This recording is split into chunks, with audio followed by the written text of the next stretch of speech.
Olá pessoal, bem-vindos à nossa aula 10 e nessa aula nós vamos estudar as propriedades dos compostos iônicos, covalentes e metálicos. Só que antes da gente trabalhar tais propriedades, eu tenho que voltar rapidinho com vocês na aula anterior, onde a gente viu que as ligações químicas podem ser divididas em três tipos: ligação iônica, ligação covalente e ligação metálica. Galera, até o momento nós estudamos as duas primeiras, e como a gente viu, a principal característica da ligação iônica é a doação de elétrons. A principal característica da ligação covalente é o compartilhamento de elétrons. Só que se vocês separarem, ainda falta a gente estudar um outro tipo de ligação química, que é o que a gente chama de ligação metálica. Então, antes da gente entrar no nosso objetivo da aula, que é estudar as propriedades dos compostos iônicos, covalentes e metálicos, eu vou abrir um parênteses e vou estudar com vocês aquilo que a gente chama de ligação metálica. Tranquilo? Pessoal, como o próprio nome diz, ligação metálica está diretamente relacionado com metais, beleza? Então aqui eu tenho exemplos do ferro, ouro e cobre, que são exemplos de metais que nós conseguimos extrair da natureza. E o que seria então ligação metálica? Ligação metálica seria aquilo que mantém átomos de ferro, ouro, cobre ou qualquer outro metal unidos, tranquilo? E para a gente começar a entender o que seria uma ligação metálica, primeiro a gente tem que entender o que a gente chama de estrutura da ligação metálica. E o que seria a estrutura da ligação metálica? Seria a forma como os átomos de um metal estão organizados. E para facilitar nosso estudo, eu vou pegar como exemplo o ferro, que é um metal bastante comum e que a gente está mais familiarizado no dia a dia, beleza?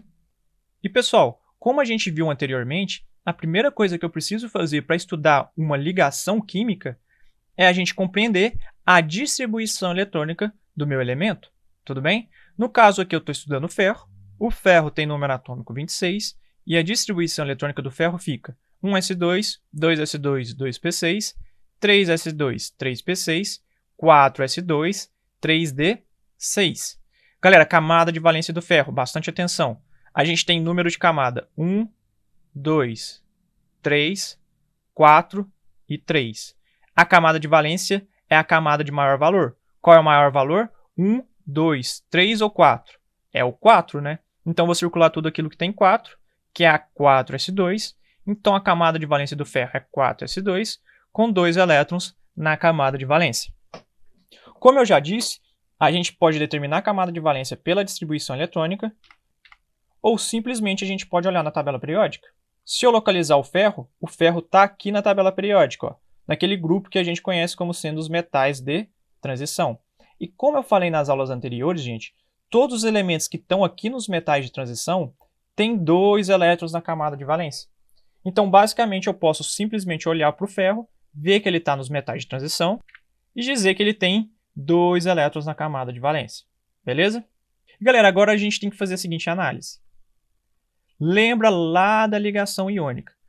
Quando a gente tinha átomos com poucos elétrons na camada de valência, ou seja, 1, 2 ou 3 elétrons, esses átomos tendiam a perder esses elétrons da camada de valência para ficar com uma camada interna mais estável, beleza? Então, no caso do ferro, como ele tem 2 elétrons na camada de valência, a gente vai ver que o ferro tende a doar esses 2 elétrons para ficar mais estável. O próximo passo para a gente continuar entendendo ligação metálica é fazer a estrutura de Lewis para esse átomo de ferro. Galera, o ferro tem 2 elétrons na camada de valência. Se ele tem 2 elétrons na camada de valência, a estrutura de Lewis do ferro vai ficar da seguinte forma: o elemento ferro com 2 elétrons aqui em cima representando os elétrons da camada de valência. Tranquilo? E como a gente viu, para ficar estável, esse átomo de ferro tende a doar esses 2 elétrons. Então, esse átomo de ferro vai pegar esses 2 elétrons que ele tem na camada de valência e vai tender a doar ele para outro átomo. Só que, pessoal, agora pensa comigo. Imagina que eu tenho uma barra de ferro 100% pura. Ou seja, que dentro dessa barra de ferro tenha apenas átomos de ferro. Então, pensa comigo. Se nessa barra de ferro tem apenas átomos de ferro, você concorda que esse átomo de ferro aqui que eu representei vai pegar esses 2 elétrons e vai transferir ou doar esses elétrons para outro átomo de ferro?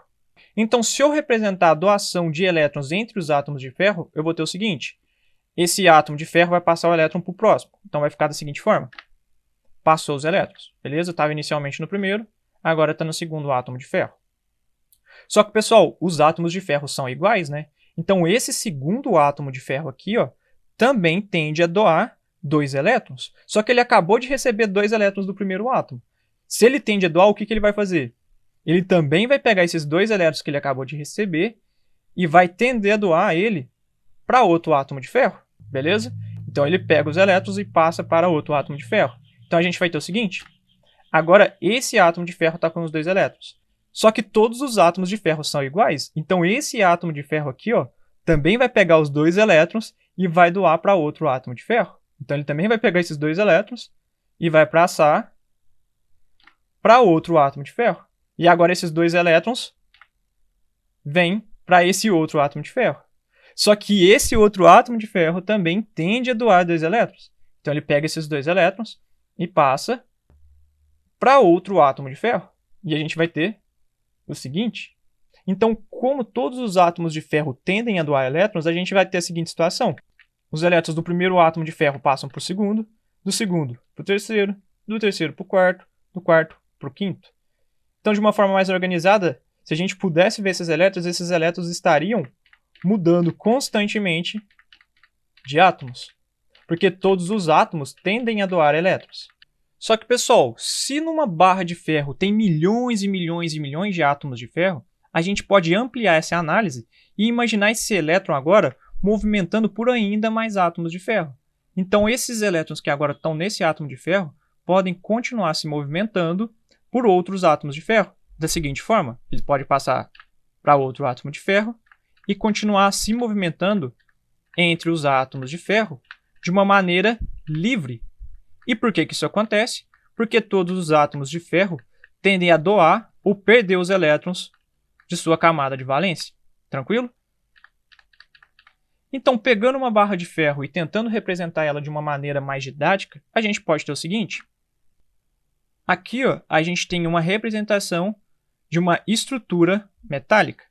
Nesse caso, essas bolinhas com carga positiva estão representando os átomos, seja de ferro ou de qualquer outro metal. E aqui essas bolinhas de carga negativa estão representando os elétrons. E como esses elétrons podem movimentar por entre os átomos de ferro, a gente diz que esse elétron é um elétron livre. Beleza? Como todos os átomos de ferro ou de metal tendem a doar elétrons, esses elétrons podem ficar movimentando entre os átomos e a gente chama esses elétrons de elétrons livres. Tranquilo? Trazendo agora uma representação 3D, se a gente imaginar então que isso aqui está representando uma barra de ferro, essas bolinhas verdes são os átomos de ferro, beleza? E essas bolinhas de preto são os elétrons. E os elétrons eles estão livres, movimentando por entre os átomos. Então, aqui do lado direito, eu tenho uma imagem que tenta representar a trajetória do elétron movimentando aleatoriamente entre os átomos de ferro. Tranquilo? Então, partindo dessa ideia de que os elétrons na ligação metálica movem livremente por entre os átomos, a gente pode traçar duas características fundamentais da ligação metálica. A primeira característica é a seguinte, que os átomos formam uma estrutura organizada e compacta. Como a gente viu por essa imagem, os átomos se juntam e formam uma estrutura bastante compacta, ou seja, com poucos espaços entre os átomos. Só que, como a gente acabou de ver, como todos os átomos de ferro ou de qualquer outro metal tendem a doar elétrons para ficar estáveis, nesse caso, os elétrons podem circular livremente entre os átomos, formando o que a gente conhece como elétrons livres. Então, se a gente puder organizar as ligações químicas que a gente viu até agora, a gente viu que tem 3 tipos. O primeiro é a ligação iônica, onde a gente tem doação de elétrons. A gente também viu a ligação covalente, onde a gente tem um compartilhamento de elétrons. E agora a gente acabou de ver a ligação metálica, e a principal característica da ligação metálica é a formação de elétrons livres. E pessoal, agora que a gente já estudou cada tipo de ligação química e viu como os elétrons estão relacionados com esse tipo de ligação, o que a gente pode fazer? A gente pode definir as propriedades dos compostos que eu chamo de compostos iônicos, ou seja, formados por ligações iônicas, dos compostos covalentes, formados por ligação covalente, e os metálicos, formados por ligação metálica. E o que seriam essas propriedades desses compostos?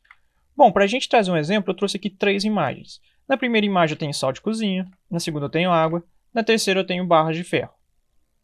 Como a gente viu nas aulas anteriores, o sal de cozinha ele é formado majoritariamente por ligação iônica. A principal substância do sal de cozinha é o cloreto de sódio, NaCl, e nós vemos que o NaCl é formado por ligação iônica. Tranquilo? A gente também viu na aula passada que a água é um exemplo de substância formada por ligação covalente. A fórmula química da água é H2O, e como nós vimos, hidrogênio se une a oxigênio por ligação covalente. E como a gente acabou de ver, o ferro ele é formado essencialmente por ligação metálica. O que mantém átomos de ferro unidos é a ligação metálica. E o que seriam as propriedades desses compostos? Seriam as características. Vocês concordam comigo que sal de cozinha, água e ferro possuem características diferentes? Então, cada composto desse possui uma característica diferente. E o que a gente vai ver nessa aula é que a característica de cada um desses compostos está diretamente relacionado com o tipo de ligação química que mantém os átomos desses materiais unidos. Tranquilo? E galera, para a gente estudar as propriedades dos compostos iônicos, covalentes e metálicos, eu vou analisar 4 parâmetros de cada composto. Eu vou analisar primeiro a composição, ou seja, do que são formados. Segundo, a estrutura, ou seja, a forma de cada composto. Terceiro, o ponto de fusão e ebulição. E por fim, a gente vai analisar também a condutividade elétrica, ou seja, a capacidade de conduzir corrente elétrica.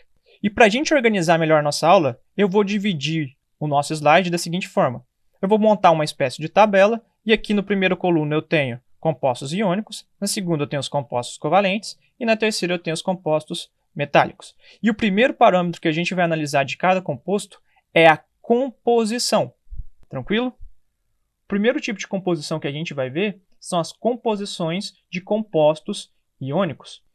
E para a gente estudar a composição de compostos iônicos, a gente tem que voltar lá na aula de ligação iônica e vamos pegar nosso primeiro exemplo que a gente trabalhou, que foi a principal substância do sal de cozinha, que é o cloreto de sódio, e a gente viu que o cloreto de sódio era formado por um átomo de sódio e um átomo de cloro. Só que como o átomo de sódio doava elétrons para o cloro, o sódio assumia uma carga positiva e o cloro uma carga negativa. Estão lembrados?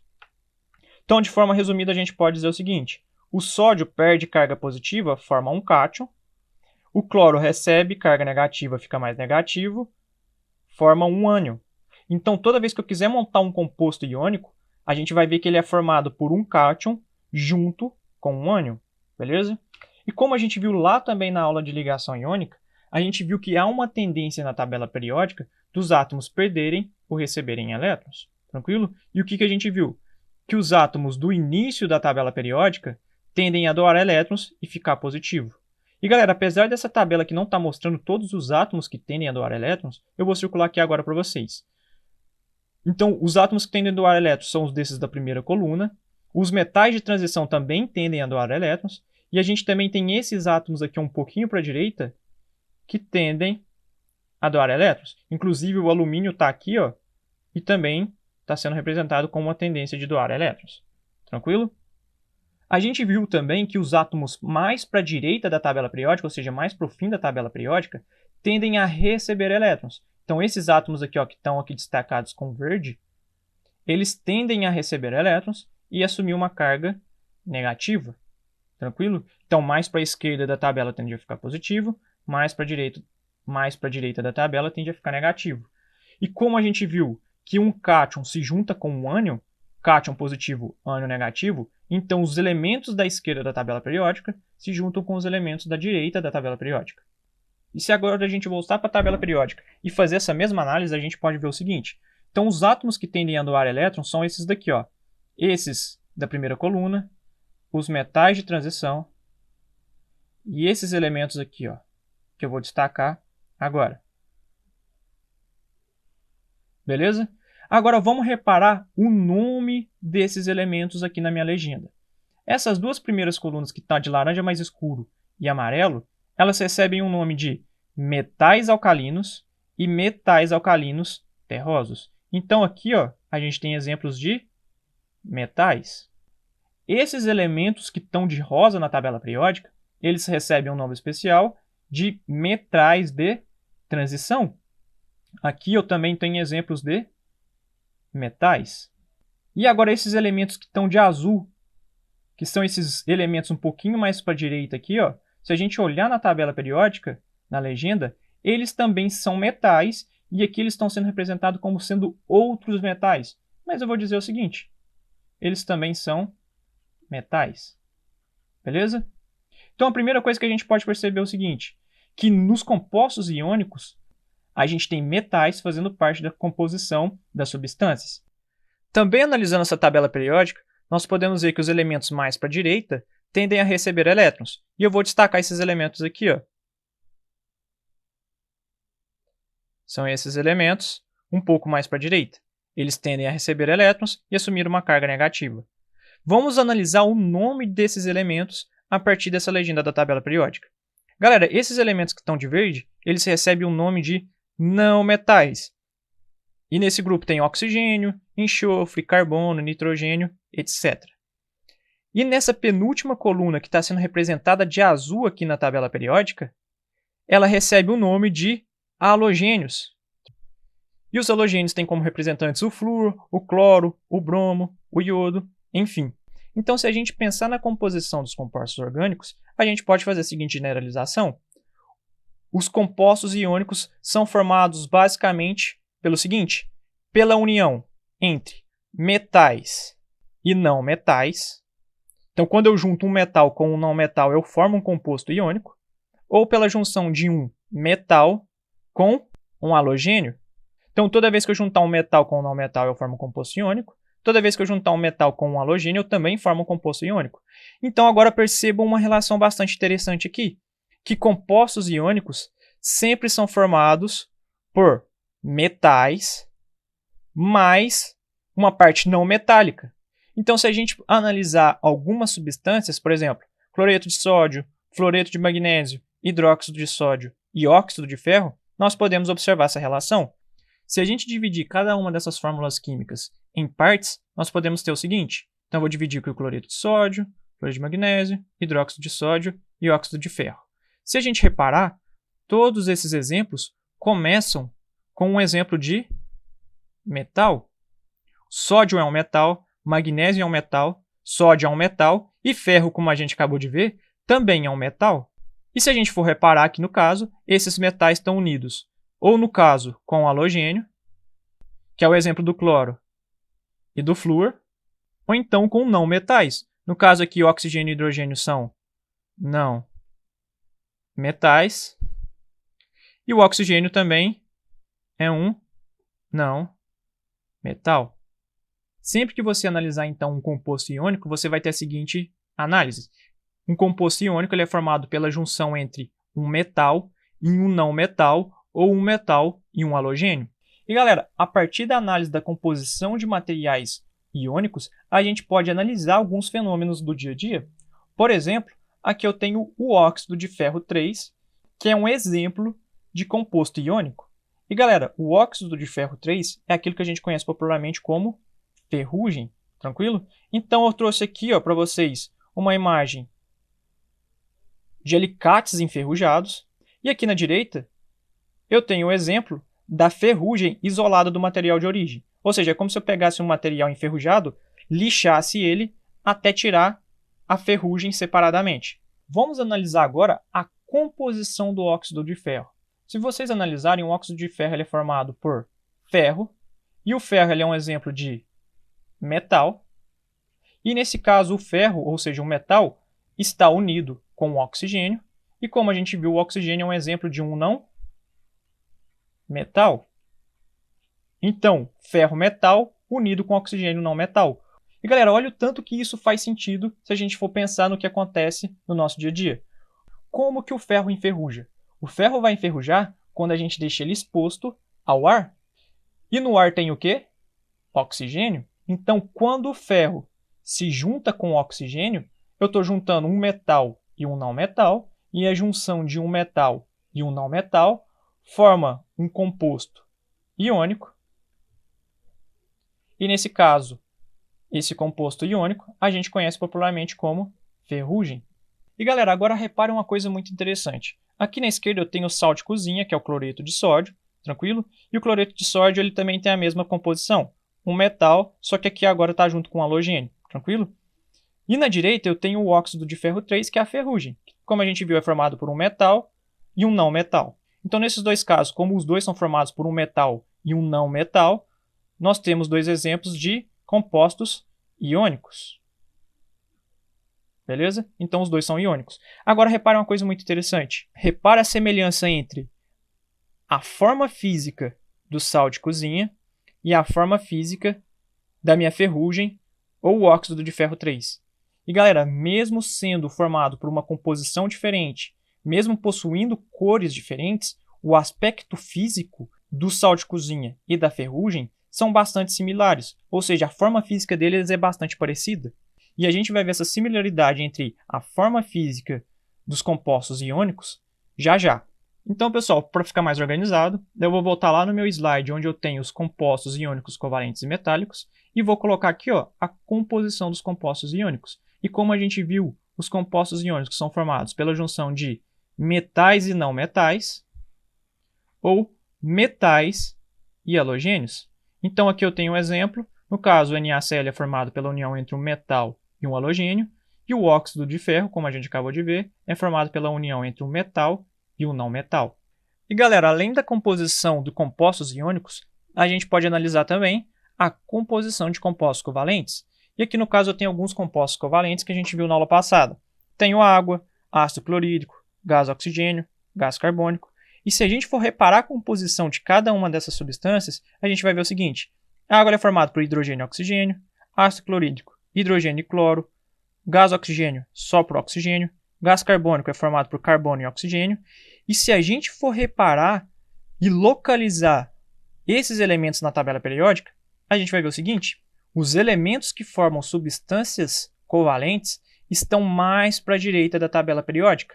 Nesse grupo que eu vou destacar aqui agora, que no caso estão a turma de verde aqui, né, que a gente chama de não metais, e os de azul, que nós chamamos de halogênios. Galera, só uma curiosidade. O hidrogênio ele vem separado aqui dos demais representantes desses grupos. O hidrogênio está aqui no início da tabela periódica só por uma questão de organização, mas se vocês forem ver a cor dele aqui, a cor dele é referente a um não metal. Então ele faz parte do grupo dos não metais. Tranquilo? Então se a gente for reparar a composição de compostos covalentes, a gente pode fazer a seguinte generalização. Compostos covalentes são formados pela união entre não metais e não metais, tranquilo? Ou não metais com halogênios, tranquilo? Então pode ser tanto a união entre dois não metais ou a união entre um não metal e um halogênio. Por exemplo, eu tenho a água. A água é formada por hidrogênio e oxigênio. E se a gente for reparar, o hidrogênio ele é um não metal. E o oxigênio ele também é um não metal. Beleza? Não metal com não metal forma um composto covalente. E no caso do ácido clorídrico, ele é formado por hidrogênio. O hidrogênio é um não metal. E o cloro, ele é um halogênio. Da mesma forma, se a gente junta um não metal com um halogênio, nós formamos um composto covalente. Tranquilo? Então, tanto a água quanto o ácido clorídrico são exemplos de compostos covalentes. E se vocês separarem, a gente tem alguma semelhança entre a água e o ácido clorídrico. Tranquilo? Voltando no nosso slide e organizando as informações, nós podemos traçar a composição dos compostos covalentes. E como nós vimos, os compostos covalentes são formados pela união entre não metais e não metais, ou a união entre não metais e halogênios. No caso aqui, como exemplo, a gente tem a água, que é formado pelo hidrogênio e oxigênio, que são não metais, e o ácido clorídrico, que é formado pelo hidrogênio, que é um não metal, e o Cl, que é o cloro, que é um halogênio. E pessoal, por fim, nós podemos analisar a composição de compostos metálicos. E se vocês separarem, os compostos metálicos são aqueles mais fáceis da gente identificar. Por exemplo, no caso uma barra de ferro, ela é formada predominantemente por átomos de ferro, que o símbolo químico é o Fe. Da mesma forma que o ouro é formado predominantemente por ouro e o cobre é formado predominantemente por cobre. Tranquilo? E galera, agora pensa comigo. Ferro, ouro e cobre são exemplos de metais. Então, compostos metálicos são formados basicamente por metais. Então, toda vez que nós tratamos de compostos metálicos, nós representamos apenas metais, beleza? Só que os compostos metálicos eles podem se apresentar de duas formas.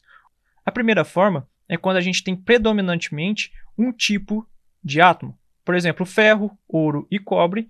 Nesses materiais, nós temos predominantemente átomos de ferro, de ouro e de cobre. Porém, nós podemos usar os metais no que nós chamamos de ligas metálicas, que é quando a gente mistura metais, ou seja, é uma mistura de metais. Os dois principais exemplos de ligas metálicas que nós utilizamos é o bronze e o latão. Galera, o bronze ele é formado por uma mistura entre cobre e estanho.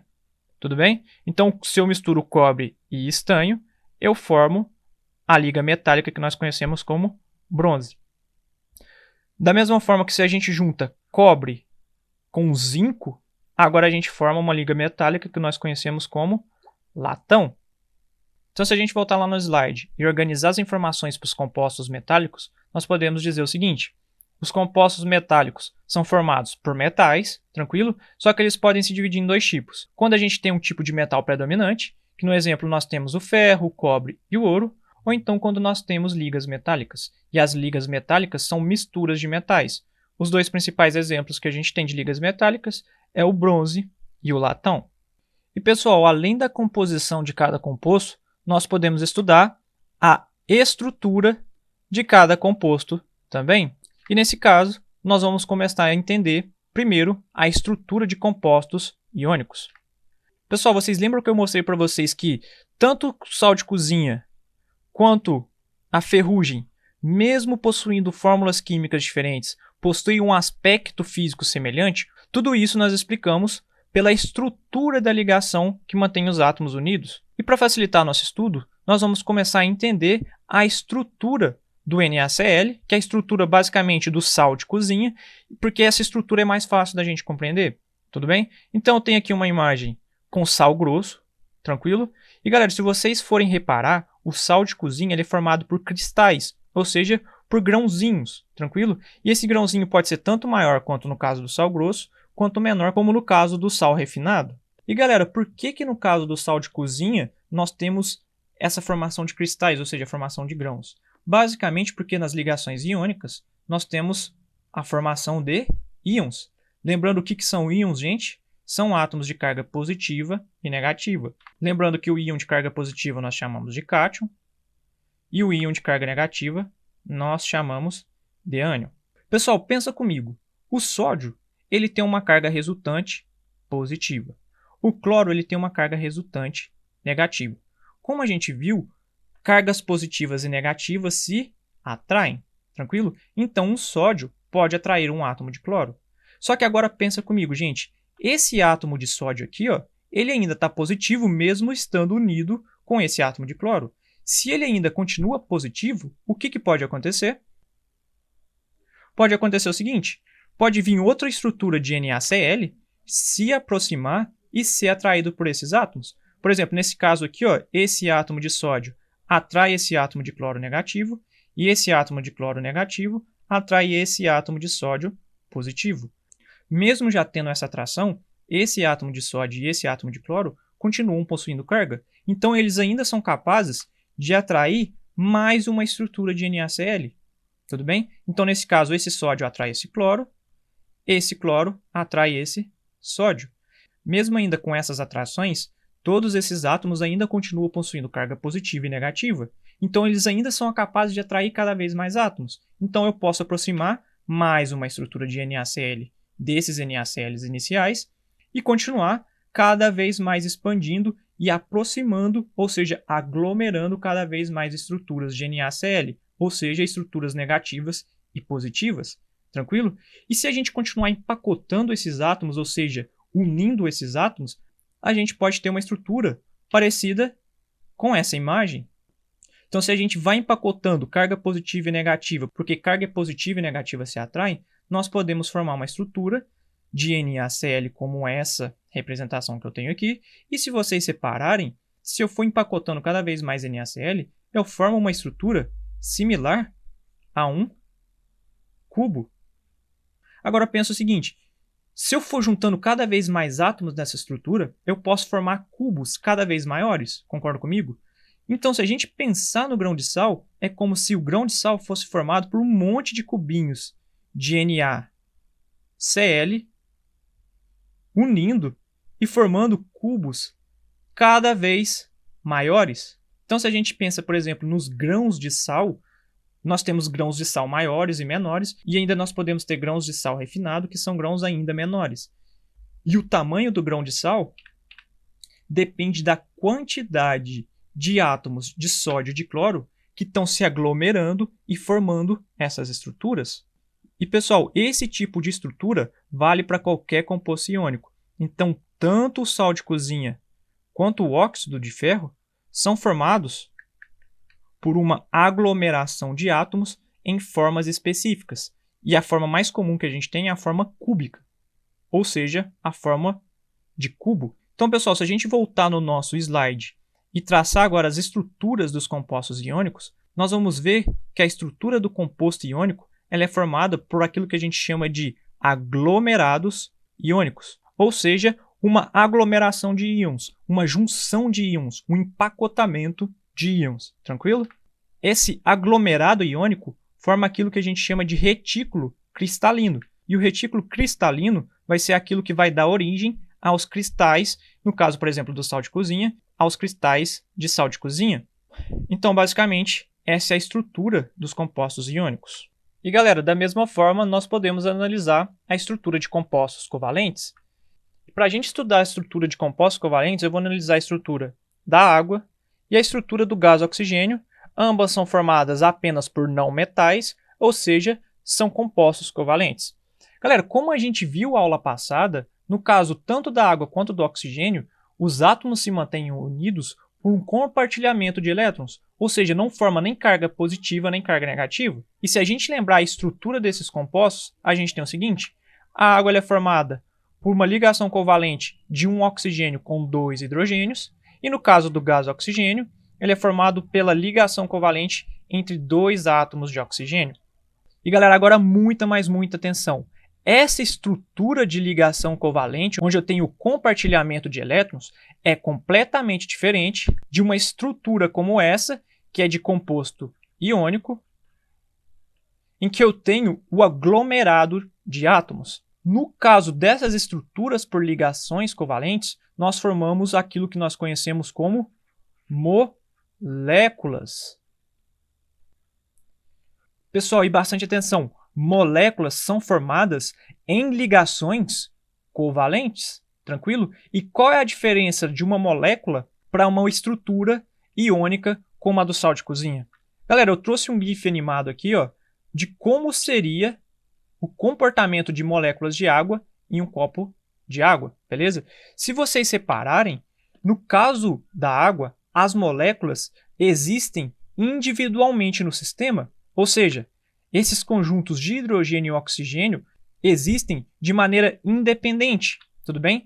Então, se a gente for ver a estrutura da molécula de água, nós teremos vários conjuntos de átomos, ou seja, várias moléculas, movimentando. E entre as moléculas, reparem que existe bastante espaço vazio. Então, as moléculas se movimentam, têm um certo movimento.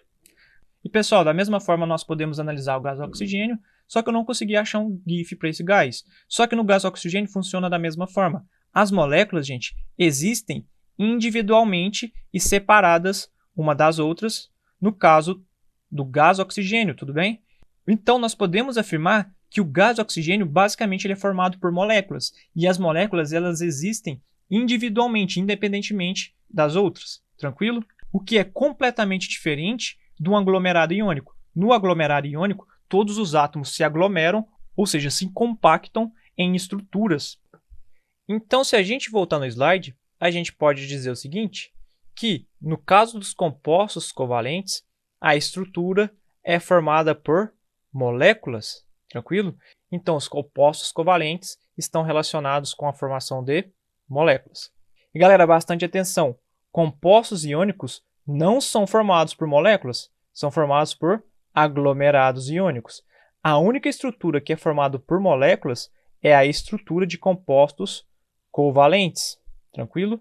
Moléculas está relacionado com compostos covalentes. E pessoal, uma coisa interessante dos compostos covalentes é que cada molécula possui o que a gente chama de grau de liberdade. E o que é um grau de liberdade? O grau de liberdade está relacionado ao movimento das moléculas. Então, em compostos covalentes, a gente pode ter essa noção de movimento das moléculas. E, pessoal, a gente pode analisar também a estrutura de compostos metálicos. Só que nesse caso, a gente já viu a estrutura dos compostos metálicos no início da nossa aula. Lembra daquela estrutura em que eu tinha os átomos unindo, formando uma estrutura compacta, e os elétrons com liberdade para movimentar entre os átomos, ou seja, elétrons livres? Essa é a estrutura de um composto metálico, tudo bem? Na imagem 3D, nós podemos ver então a estrutura compacta, e no caso, essas bolinhas pretas representam os elétrons livres, lembrando que esses elétrons livres, gente, podem se movimentar por entre os átomos, tranquilo? Então, voltando para o nosso slide e colocando as características da estrutura dos compostos metálicos, nós podemos dizer que a estrutura do composto metálico, primeiro, é uma estrutura compacta, os átomos estão bastante compactos, só que mesmo sendo uma estrutura compacta, essa estrutura possui elétrons livres. E a gente vai ver que o fato do metal possuir elétrons livres vai ser fundamental para a gente entender algumas propriedades desse composto. Tranquilo? Pessoal, partindo da composição e da estrutura de cada composto, nós podemos determinar aquilo que nós chamamos de ponto de fusão e de ebulição para cada tipo de ligação química. Para isso, nós precisamos revisar e lembrar o que é ponto de fusão e de ebulição. Então, galera, resgatem a memória lá do primeiro ano. O que é ponto de fusão? É a temperatura relacionada à passagem do estado sólido para o estado líquido. Então, fusão é sólido para líquido. Tranquilo? Ponto de ebulição, o que é? É a temperatura relacionada à passagem do estado líquido para o estado gasoso. Tudo bem? Então, fusão sólido para líquido, ebulição líquido para gasoso. E, pessoal, para a gente explicar o ponto de fusão e ebulição para os diferentes compostos, eu vou me basear no modelo de partículas para explicar o estado físico da matéria. Tudo bem? E o que diz esse modelo de partículas? Galera, no estado sólido, nós dizemos que as partículas que compõem a minha substância ou material possuem um grau de liberdade menor. O que significa possuir um grau de liberdade menor? Quer dizer que as partículas no estado sólido possuem menos liberdade para se movimentar, tudo bem? Tanto que se a gente for reparar no estado sólido aqui, ó, as partículas se movimentam bem pouco e elas estão bastante limitadas dentro do espaço, tudo bem? Já quando a gente analisa o estado líquido, no estado líquido nós temos um grau de liberdade maior, ou seja, as partículas são capazes de se movimentar com uma maior facilidade. Já no estado gasoso, as partículas possuem um elevado grau de liberdade, ou seja, elas têm uma grande liberdade para se movimentar no espaço, tudo bem? Tanto que nesse caso nós estamos vendo ela muito rápido e se movimentando por quase todo o espaço aqui dentro desse quadrado. Então vamos lá, estado sólido, baixo grau de liberdade, no estado líquido, um grau de liberdade moderado, e no estado gasoso nós temos um alto grau de liberdade, ou seja, as partículas podem se movimentar com mais liberdade. E galera, a partir desse modelo, vamos analisar o ponto de fusão e ebulição para compostos iônicos. Galera, vamos pegar, por exemplo, a estrutura do cloreto de sódio, que é um exemplo de composto iônico. E galera, na opinião de vocês, os íons que compõem essa estrutura têm um grau de liberdade alto ou baixo? Na verdade, eles têm um grau de liberdade muito baixo. Então, se a gente imaginar, por exemplo, esse átomo de sódio aqui, ó, que está rodeado por um monte de átomo de cloro, ele basicamente não tem liberdade quase nenhuma para se movimentar. E a maioria dos íons aqui, ó, basicamente não vai ter liberdade para se movimentar dentro dessa estrutura. Tranquilo? Então, se nesse caso essa estrutura iônica tem um baixo grau de liberdade, Na opinião de vocês, ela se assemelha mais ao estado sólido, líquido ou gasoso? Um baixo grau de liberdade se assemelha mais ao estado sólido, não é mesmo? E tanto que compostos iônicos são encontrados na natureza na forma sólida. O sal de cozinha é um exemplo de composto iônico, ele é sólido a temperatura ambiente. A ferrugem também é um exemplo de composto iônico e ele é encontrado no estado sólido na temperatura ambiente. Tranquilo? Então, basicamente, nós podemos generalizar da seguinte forma: compostos iônicos tendem a ser sólidos à temperatura ambiente. Tranquilo? E, pessoal, como isso se relaciona com o que a gente chama de ponto de fusão e de ebulição? Se a gente analisar o ponto de fusão e de ebulição dos compostos iônicos, nós podemos observar uma coisa bastante interessante. Nesse caso, eu tenho uma tabela aqui com ponto de fusão e de ebulição para diferentes compostos iônicos: cloreto de sódio, cloreto de cálcio, cloreto de lítio, cloreto de magnésio e cloreto de potássio. Tudo bem? Reparem no ponto de fusão, por exemplo, do meu sal de cozinha, que é o cloreto de sódio. O ponto de fusão dessa substância é 801 graus Celsius. O que significa isso? Que para o sal de cozinha passar do estado sólido para o estado líquido, nós precisamos aquecer esse sal a uma temperatura de 801 graus Celsius, ou seja, uma temperatura elevadíssima. E por que a gente tem que aquecer tanto o sal de cozinha? Porque basicamente para eu transformar essa estrutura do sal de cozinha e fazer ela sair do estado sólido para o estado líquido, eu tenho que fazer com que esses íons se movam dentro dessa estrutura. E eu gasto muita energia para fazer com que esses íons comecem a se mover dentro dessa estrutura. Então, basicamente, eu posso afirmar que o ponto de fusão do sal de cozinha ou de qualquer composto iônico é bastante elevado. Tanto que qualquer outro cloreto aqui, a temperatura de fusão é bastante alta. Da mesma forma, eu posso analisar o ponto de ebulição para o cloreto de sódio. Ou seja, se eu quiser transformar o cloreto de sódio, que é o sal de cozinha, em um gás, fazer ele sair do estado sólido e ir para o estado gasoso, eu preciso aquecer ele a uma temperatura de 1430 graus Celsius. Ou seja, uma temperatura muito alta. E por que eu preciso fazer isso? Porque para eu transformar essa estrutura sólida, que está bastante compacta, em um gás, eu preciso aquecer ao ponto dessa estrutura possuir um alto grau de liberdade, como no estado gasoso. Como o gasto de energia vai ser grande, consequentemente nós temos um alto ponto de ebulição, ou seja, uma alta temperatura de ebulição. Voltando para nosso slide e organizando as informações, nós podemos dizer o seguinte então sobre os compostos iônicos. Os compostos iônicos, eles possuem um elevado ponto de fusão e ebulição, tranquilo? E geralmente eles são encontrados no estado sólido à temperatura ambiente, tranquilo? Então lembrem, composto iônico, elevado ponto de fusão e ebulição, e são encontrados na forma sólida na temperatura ambiente, tranquilo? Galera, e agora em relação aos compostos covalentes, o que a gente pode dizer do ponto de fusão e ebulição de compostos covalentes? Bom, vamos analisar a substância mais comum formada por ligações covalentes, que é a água.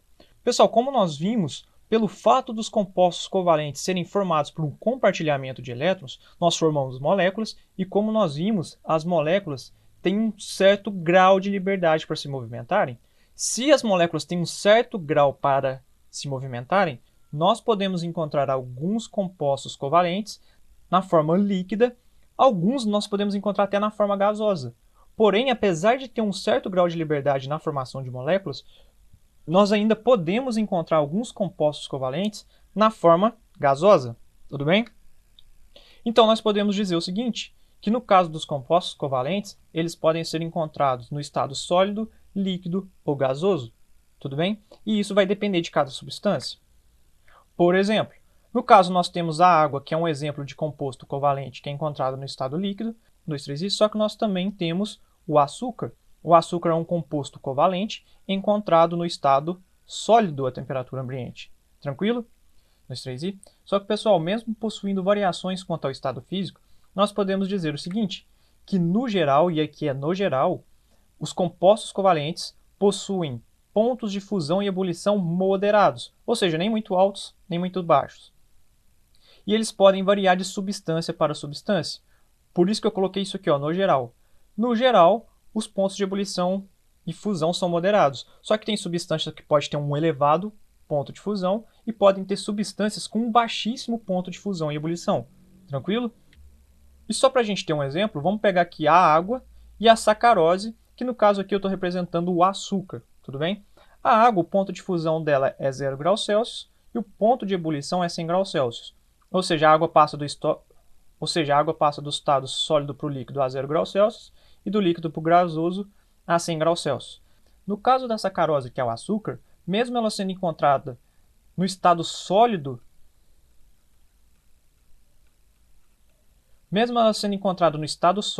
à temperatura ambiente, o ponto de fusão do açúcar é relativamente baixo, é 160 graus Celsius. Tanto que eu posso pegar o açúcar e simplesmente colocar ele na panela, ligar o fogo e eu consigo fazer com que o açúcar passe do estado sólido para o estado líquido.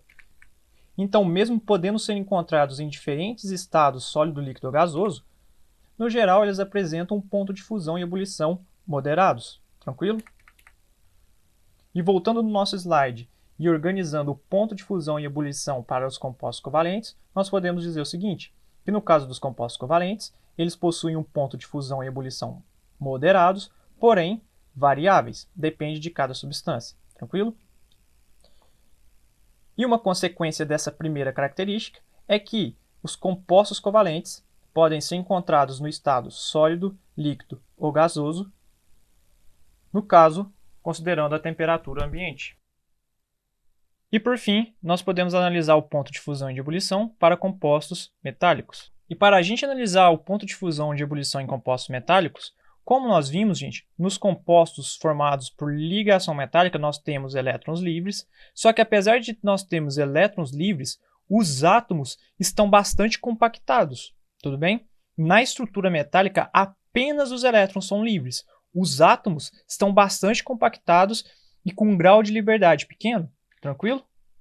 Então nós podemos dizer o seguinte, que nos metais os elétrons estão livres, porém os átomos possuem um grau de liberdade muito baixo, tranquilo? Então se a gente for pensar, a estrutura metálica se aproxima muito mais do estado sólido do que os demais estados físicos da matéria, tranquilo? Então nós podemos dizer o seguinte, que em sua maioria os metais são encontrados no estado sólido à temperatura ambiente. Galera, em sua maioria, beleza? Porque há exceções. E uma exceção que a gente vai ver é o mercúrio. O mercúrio é um metal e ele é um metal que, na temperatura ambiente, ele está no estado líquido, tranquilo? Então não são todos os metais que são encontrados no estado sólido na natureza. No caso, o mercúrio é encontrado no estado líquido, tranquilo? E galera, dessa forma nós podemos analisar o seguinte, que no geral os metais tendem a possuir um elevado ponto de fusão e de ebulição, porém há exceções, tranquilo? Eu tenho uma tabela aqui com alguns metais, por exemplo, o mercúrio que a gente acabou de ver, ele é líquido na temperatura ambiente. O ponto de fusão dele é menos 38 graus Celsius. Nós temos alguns metais que são sólidos à temperatura ambiente, porém possuem pontos de fusão relativamente baixos. Por exemplo, nós temos o lítio, nós temos o sódio, que a temperatura dele aqui é 97 graus Celsius, potássio, 63 graus Celsius, césio, 28 graus Celsius, e aqui nós temos aqui, o estanho, 231 graus Celsius. Aqueles metais que nós estamos mais familiarizados e mais comuns do nosso dia a dia, eles possuem um elevadíssimo ponto de fusão e de ebulição. Por exemplo, o ferro é 1534 graus Celsius, ou seja, eu preciso aquecer o ferro a 1534 graus Celsius para o ferro sair do estado sólido e ir para o estado líquido. O níquel é 1452 graus Celsius, o crômio é 1856 graus Celsius e o tungstênio, gente, olha só, é 3403 graus Celsius, uma temperatura elevadíssima, tranquilo? Porém, a gente tem exceções, não são todos os metais que possuem um elevado ponto de fusão, tranquilo? Então, se a gente voltar no nosso slide e organizar os compostos metálicos, nós podemos dizer o que a respeito do ponto de fusão e de ebulição. Nós podemos dizer que eles tendem a possuir um elevado ponto de fusão e ebulição, porém, há exceções, tranquilo? E também nós vimos que, em sua maioria, eles são encontrados no estado sólido à temperatura ambiente, com exceção de quem? Do mercúrio, beleza? O mercúrio é encontrado no estado líquido à temperatura ambiente. E pessoal, por fim, nós podemos analisar aquilo que nós chamamos de condutividade elétrica dos compostos. Só que, pessoal, o que é condutividade elétrica? Condutividade elétrica é nada mais, nada menos do que a capacidade de um material conduzir corrente elétrica. Traduzindo de uma forma mais simples, é a capacidade que um material tem de conduzir energia elétrica. Mas o que vem a ser corrente elétrica, gente? Corrente elétrica nada mais é do que um fluxo ordenado de elétrons. Não precisa preocupar com isso, só imagina o seguinte: toda vez que você tem energia elétrica passando por um fio ou por algum aparelho, você tem elétrons passando em um fluxo ordenado por aquele fio ou por aquele aparelho. Tranquilo? E galera, qual é a condição básica para um material conduzir eletricidade? Um material só será capaz de conduzir corrente elétrica se haver um movimento de cargas positivas ou negativas. Então agora vamos pensar no seguinte: vamos analisar a condutividade elétrica de compostos iônicos. E para isso eu vou fazer uma pergunta para vocês. Na opinião de vocês, sal de cozinha conduz corrente elétrica? Sim ou não? Para a gente responder essa pergunta, vamos analisar a estrutura básica do sal de cozinha, que é o NaCl. Como a gente viu, o cloreto de sódio ele é formado por um aglomerado de íons. Então nós temos a junção, a compactação de íons positivos e negativos. Pensem comigo, gente, nesse caso dessa estrutura, os íons positivos e negativos têm grau de liberdade para se movimentar nessa estrutura? Não, né? Eles estão bastante compactos. Esses íons não podem se movimentar nessa estrutura. E o que eu disse para vocês? Que um material só será capaz de conduzir corrente elétrica se haver um movimento de cargas positivas ou negativas. Concorda comigo? Se no caso da estrutura do sal de cozinha do cloreto de sódio não há movimento de cargas porque as cargas estão bastante compactadas, ou seja, possuem um baixo grau de liberdade, então nós podemos concluir o seguinte, que como não há movimento de cargas no sal de cozinha, ele não é capaz de conduzir corrente elétrica. Então nós podemos generalizar e dizer o seguinte, que compostos iônicos não conduzem corrente elétrica no estado sólido. Tranquilo? E galera, eu coloquei esse estado sólido aqui, ó, de propósito, porque é o seguinte, se eu aquecer bastante o meu composto iônico e fazer ele se transformar num líquido, por exemplo, aquecer o sal de cozinha a 801 graus Celsius, nessa temperatura eu consigo transformar o sal de cozinha do estado sólido para o estado líquido. E como nós vimos, no estado líquido, as estruturas começam a ter um maior grau de liberdade. Então, se eu conseguir fazer o sal de cozinha sair do estado sólido e ir para o estado líquido, aí sim nós podemos ter uma certa mobilidade das cargas positivas e negativas, e nós podemos dizer o seguinte, que apesar dos compostos iônicos não conduzirem corrente elétrica no estado sólido, eles conduzem elétrica no estado líquido. Então, voltando do nosso slide e analisando a condutividade elétrica dos compostos iônicos, nós podemos dizer o seguinte, eles não conduzem corrente elétrica no estado sólido, porém, conduzem no estado líquido, beleza? Porque no estado líquido, no caso dos compostos iônicos, vai ter uma movimentação de carga positiva e negativa. E pessoal, da mesma forma, nós podemos analisar a condutividade elétrica de compostos covalentes. E para a gente analisar a condutividade elétrica de compostos covalentes, eu vou fazer uma pergunta para vocês. Na opinião de vocês, gente, a água conduz corrente elétrica? Na verdade, depende. E depende do que, gente?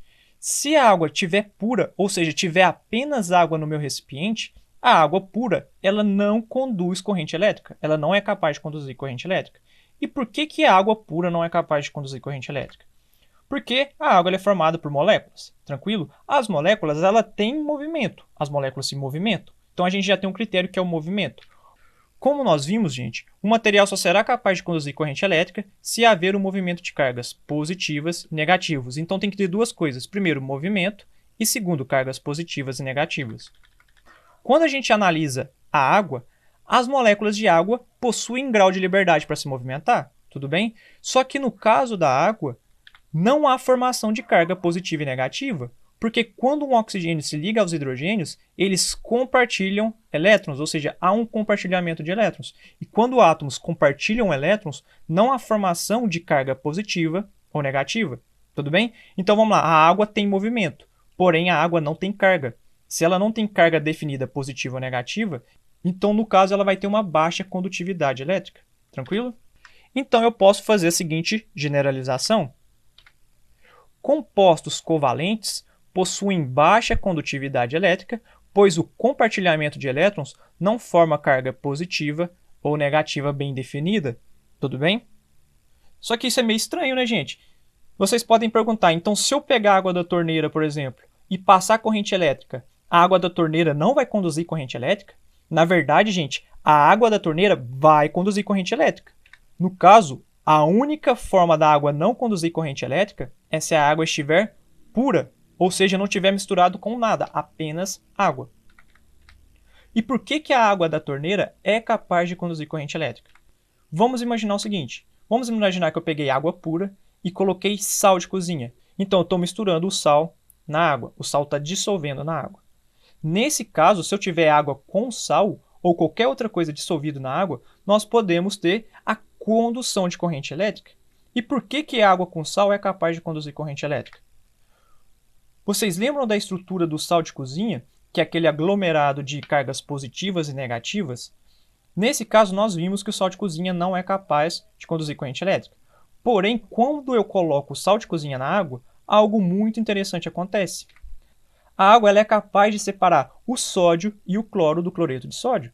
Ou seja, ela é capaz de separar a parte positiva e negativa do sal de cozinha, tranquilo? E se a água é capaz de separar o sódio e o cloro, então a água é capaz de pegar essa estrutura toda compacta e desfazer, desmanchar essa estrutura, tudo bem? Separando os sódios e os cloros. E agora pensa comigo, gente. Se a água separa a parte positiva e negativa do sal de cozinha, agora tanto o íon positivo, que é o sódio, quanto o íon negativo, que é o cloro, podem se movimentar livremente entre as moléculas de água. Tranquilo? E como nós vimos, um material só será capaz de conduzir corrente elétrica se haver movimento de cargas positivas ou negativas. Concordam comigo? A água inicialmente tinha movimento, mas ela não tinha carga positiva ou negativa. O sal de cozinha era formado por carga positiva e negativa, mas pela estrutura do sal de cozinha, a carga positiva e negativa não se movimentava, não tinha um grau de liberdade para elas se movimentarem. Tudo bem? E no caso, quando eu misturo a água e o sal de cozinha, a água é capaz de separar o sódio e o cloro do sal de cozinha, e agora separados, o sódio positivo e o cloro negativo podem se movimentar, e nesse caso nós temos movimento de cargas, e se há um movimento de cargas, há a condução de corrente elétrica. Então, pessoal, a água pura não conduz corrente elétrica, mas se tiver sal de cozinha, por exemplo, dissolvido na água, aí sim ela é capaz de conduzir corrente elétrica. Então, quando nós voltamos para o nosso slide, nós percebemos uma coisa muito interessante. Primeiro, se a gente analisar a condutividade elétrica de compostos covalentes, nós vamos ver o seguinte, que os compostos covalentes possuem baixa condutividade elétrica, são maus condutores, tranquilo? Porém, eles podem se tornar condutores ao dissolverem compostos iônicos, tranquilo? E da mesma forma, a gente agora pode voltar no composto iônico e olhar a condutividade elétrica. Nós vimos que compostos iônicos não conduzem corrente elétrica no estado sólido, porém conduzem no estado líquido. Há outra situação também em que o composto iônico conduz corrente elétrica. Os compostos iônicos são condutores quando dissolvidos em água. Tranquilo? Pessoal, agora por fim, basta a gente analisar a condutividade elétrica de compostos metálicos. E aí, na opinião de vocês, gente, metais são bons condutores de corrente elétrica? Se a gente for parar para pensar, a resposta é sim. No geral, metais são ótimos condutores de corrente elétrica, tudo bem? E por que os metais costumam ser bons condutores de corrente elétrica? Na verdade, está relacionado com a estrutura das ligações metálicas, pois na ligação metálica nós temos a formação de elétrons livres, tranquilo? E como nós vimos, gente, um material só será capaz de conduzir corrente elétrica se haver uma movimentação ou um movimento de cargas positivas ou negativas. Como nos metais há elétrons livres, nós podemos concluir que nos metais há uma livre movimentação de elétrons. E como os elétrons são negativos, nós podemos dizer que nos metais há uma livre movimentação de carga negativa. Então nós podemos dizer o seguinte, que metais tendem a ser ótimos condutores de energia, porque nos metais os elétrons estão circulando livremente. Tranquilo? Não é à toa que um dos principais meios que nós utilizamos para conduzir corrente elétrica é através de fios de cobre. O cobre é um metal e ele é um ótimo condutor de corrente elétrica. Então, voltando para o nosso slide e colocando o nosso último item, que é a condutividade elétrica de compostos metálicos, nós podemos dizer o seguinte, que compostos metálicos tendem a ser bons condutores de corrente elétrica, e para a gente sempre lembrar dessa relação, nós podemos lembrar que isso se dá pela estrutura dos compostos metálicos, pois compostos metálicos possuem elétrons livres em sua estrutura. Tranquilo? Então, pessoal, esse é o resumo da aula de hoje. Aqui eu tenho todas as características possíveis de compostos iônicos, covalentes e metálicos.